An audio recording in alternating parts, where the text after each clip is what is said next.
Hi guys, I'm Scott. This is Unclottable. I just wanted to do a quick video following my last post in regards to switching to Hemlibra.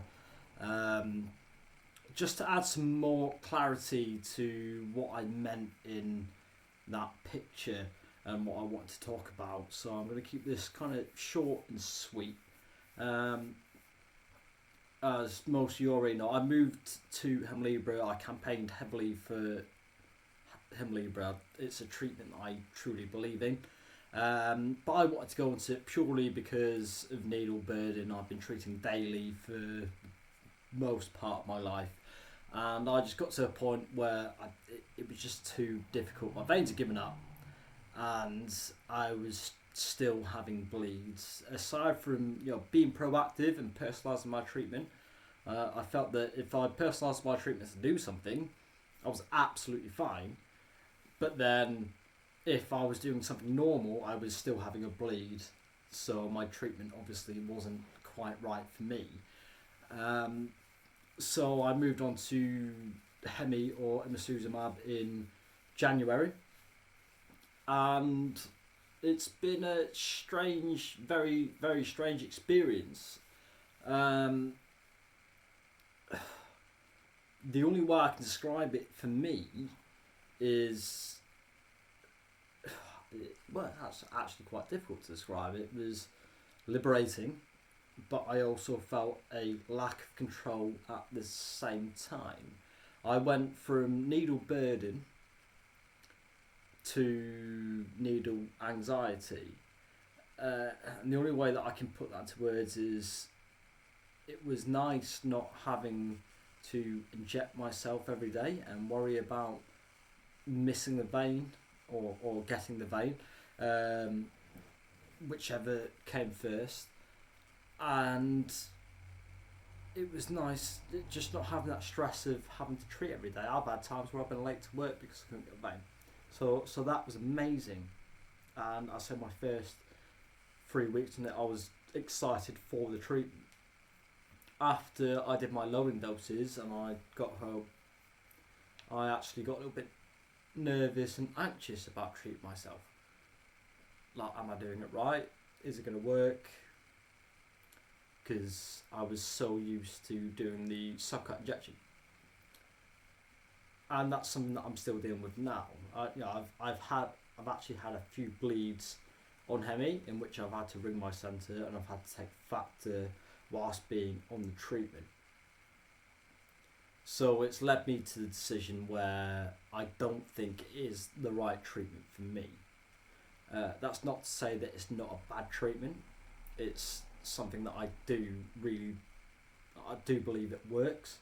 But I think in my point of view, and bear in mind I'm not a professional, but when it comes to the likes of our younger haemophiliacs, our younger bleeders, doing a subcutaneous injection is much less invasive than try to get them to sit still enough to stick a needle in their vein, and it will still give them enough protection to do what they need to do.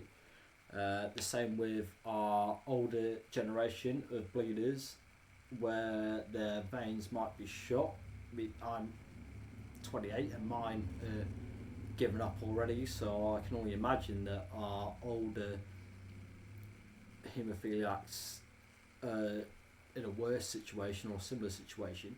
So if they don't have to do that, then fantastic. And I know some bleeders where their joints are that knackered that trying to get the vein is more difficult. So subcutaneous is going to be better for them, and they may not be as active. Me being on the treatment, I've had a few bleeds where I've had to take proper factor as well as this treatment, which has worked. It sorted me right out. However, I've just felt the lack of control with it. I know a few of my fellow bleeders will understand when I say on my previous treatment, when I was having a bleed, I fully knew that I was having a bleed and thought, right, okay, as soon as I get home, I need to take another dose of factor. That will sort it out. And I had control of that. I knew that that's what I needed to do. and I would go home and I'd take that dose and I'd be absolutely fine. If that dose didn't work, then I would then ring my centre and be like, I've got a bleed, what do I need to do? Do I need to come in, or do I need to treat more? And they would advise me correctly. But I had that freedom, that independence. But on this treatment, every time I have had a bleed, I've had to ring the centre, and if my consultant's been available at the time, fantastic, they've advised me what to do. Again, during this current climate, it's been a case of, we'll tell you how to treat. If it doesn't get any better, we'll get you in. Or it's been a case to speak to the nurse and then wait for the consultant to call back. But I've had a few cases where I've spoke to the centre and I've had to still treat with normal standard half-life factor. And for me, losing that kind of independence, that freedom,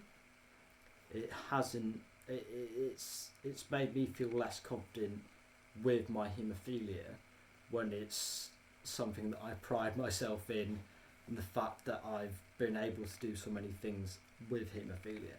So losing that has been a big kick in the confidence for me.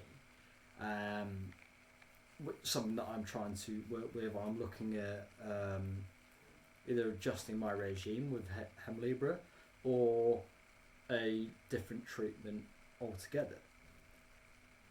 But I just thought it'd be best to just give you guys an update on how I'm doing with this treatment. And I'm open to any questions or any thoughts that you all have. I'm hoping to continue with this content and keep you guys updated. Again, my name's Scott. This is Unclockable. I'll see you all soon.